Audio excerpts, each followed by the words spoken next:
Therapists? Has anyone ever told you something so wild your jaw actually dropped? I've been a therapist for 12 years. I thought I'd heard everything. Childhood trauma, affairs, addiction, family secrets that would make your skin crawl. Then Caleb walked into my office. He was 34, soft-spoken, the kind of guy who apologized for taking up space.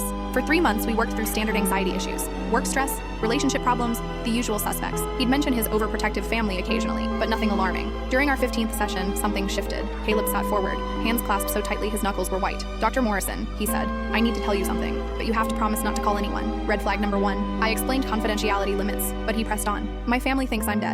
I blinked. "I'm sorry? They had a funeral for me. There's a gravestone with my name on it. My mom visits every Sunday with fresh flowers." I set down my pen. In 12 years, no one had opened with that. Caleb explained that at 18, he tried to leave their ultra-religious compound in rural Montana. His father was the self-proclaimed prophet of their isolated community. No outside contact, no modern technology, no leaving without permission. When Caleb announced he wanted to attend college, his father declared him spiritually dead. The community held a funeral service.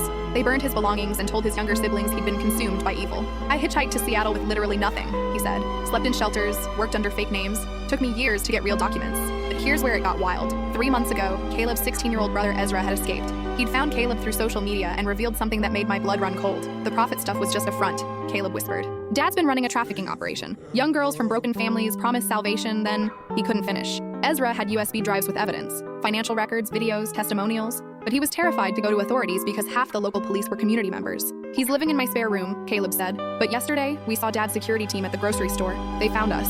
I was frantically taking notes, my mind racing through mandatory reporting protocols. "There's more," Caleb said. "More? My little sister Violet is being prepared for a spiritual marriage to Dad next month. She just turned 15. My stomach dropped. Ezra wants to raid the compound before the ceremony. He's been recruiting other escapees online. They have weapons." I stopped writing. This had moved from therapy session to potential disaster. "Caleb, we need to call the FBI today." He shook his head frantically. "They'll scatter. Dad has escape routes planned. Violet will disappear forever." What happened next tested every ethical boundary I'd ever learned. I spent 4 hours on the phone with federal agents, social workers, and my supervisor. We crafted a plan that felt like something from a movie. The raid happened at dawn 2 days later. Caleb wore a wire and pretended to be returning home repentant. While he distracted his father, federal agents surrounded the compound. They found 23 girls between ages 12 and 17, financial records showing millions in illegal transactions, and a concrete bunker where disobedient members were held. Caleb's father is now serving life without parole. The story made national news, though Caleb's involvement stayed confidential. 6 months later, Caleb brought Violet and Ezra to our session. Violet was learning to read. She'd been kept illiterate to prevent escape. Ezra was applying to college. "Dr. Morrison," Violet said shyly, "Caleb says you helped save us."